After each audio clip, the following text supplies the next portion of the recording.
Good morning, my friends. Happy Friday. We want to look at 2 Samuel chapter 6 and 1 Corinthians 10:31 once again. David, with a great procession, brings the Ark of Covenant to the city of Jerusalem. Michal, the King David's wife, watched from a window. She saw her husband, the king of Israel, dancing in the street. He was jumping and spinning and clapping and singing. And he was not wearing his royal garments, just simple clothes. He was surrounded by men and servants and ordinary people. He didn't care. His eyes were fixed on God, not on the people. He did not need to look impressive to those around him. Well, Michal hated what she saw. She thought, how can a king of Israel, behave this way? So undignified. When David came home, she expressed her disappointment and anger. And she said, how distinguished the king of Israel looked today, shamelessly exposing himself to servant girls as any vulgar person might do. 2 Samuel chapter 6, verse 20. David did not apologize to that. He did not explain himself. In fact, he retorted, I was dancing before the Lord, who chose me above your father and all his family. He appointed me as the leader of Israel, the people of the Lord. So I celebrate before the Lord. Yes, and I'm willing to look even more foolish than this, even to be humiliated in my own eyes. What a beautiful expression of worship. No wonder he wrote so many songs. To honor God, to worship him, I will celebrate him. I will make myself even more undignified if that means I can honor him more. David's like, I don't mind looking foolish in front of people as long as God is honored. You see, Michal grew up in her father Saul's palace. There, looking important was everything. A king had to act like a king at all times. And his daughter had to act like king's daughter at all times. The idea that a royal member, especially a king, jumping up and down in street with servants like a commoner, ordinary people, did not make sense to her. And at this point, we can ask, how about you? Is how you look more important than worshiping God? Most people live like Michal rather than like David. We try to control our reputation and how people see us. We focus on the impression we make and value people's opinion far more than what God thinks of us. We're very careful about this. We think ahead. We always put our best foot forward so people only see what we want them to see. Just look at the social media. We want to be liked, so we keep the rest hidden behind a closed door. Now, we have to be careful here, though. There's nothing wrong with being wise or cautious. But many times, we act out of fear, not wisdom. The fear that if your best foot slips, if people see the real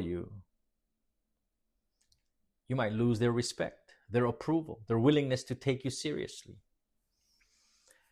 You see, fear ruled Michal's heart. She was afraid of David's freedom because she could not understand it. A person who is not afraid to lose respect and approval in order to honor God is threatening to anyone who desires people's approval more than God's approval. Apostle Paul writes, so whether you eat or drink or whatever you do it all for the glory of God.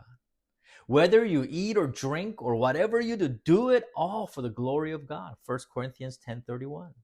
Paul says this is what freedom looks like. It is the freedom that comes when you are no longer living for people watching you. When you stop asking, how does this look? What will they think of me? And start asking, who is this for? Where is my eye fixed? David was dancing before the Lord, not the crowd. It was not for his reputation. It was not about his religious duty, but about his desire to honor God that led him to dance. He was dancing before the Lord who had chosen him. God chose David. When you understand that God chose you in Jesus as well, something freely given, you stop trying to live for people's approval. In fact, when you understand God's gift, salvation in Jesus, you begin to think less about yourself and more about God. David understood this because he had lived through the death of Uzzah. Remember that? In the months when the ark remained at another man's house, he had come face to face with the truth that his standing before God was not based on his grand procession, his status as a king, or his 30,000 men.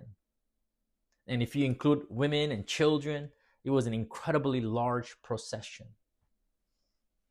God chose him, even though he was not worthy.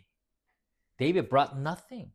His own father overlooked him when Samuel asked for his sons to be presented before the Lord to be anointed as the next king of Israel. God chose David, even though he was broken, even though he was sinful and he was imperfect. That is what grace does to a person. It loosens your grip on how you look. The late Tim Keller called this the freedom of self-forgetfulness. This is not low self-esteem, which is still thinking about yourself, but you're beating yourself up. It's not high self-esteem, which is also thinking about yourself, but in a more, proud way or prideful way. It is the freedom to think about yourself less often because your standing with God is settled at the cross. David's standing was settled. So he jumped, he spun, he danced before the Lord like a child running into his father's arms. Are you tired of living for people's approval? Constantly walking on eggshells so you can't come across the room so everybody will think well of you? The constant thoughts beneath every conversation. What will she think? What would he think? How did that go? See, that's an exhausting way to live your life. The people who have found real freedom are not trying to control everything. They're the ones no longer needing the approval of others. Have you been living for your parents' approval?